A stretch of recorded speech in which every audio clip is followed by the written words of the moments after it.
காட்டோட அமைதியை கெடுக்கிற மாதிரி விஜய்ன்ற ஒரு பையன் அவனோட காலடி சத்தத்தால் நடந்து வரான்.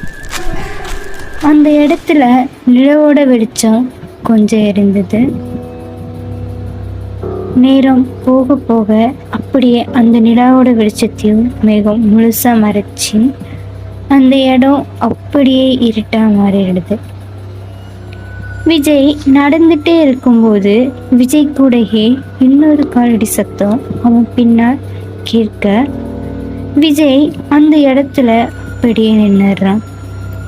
விஜயோட கண்கள் அந்த பக்கம் இந்த பக்கம்னு எல்லா திசையையும் சுற்றி பார்க்க ஆரம்பிச்சிச்சு.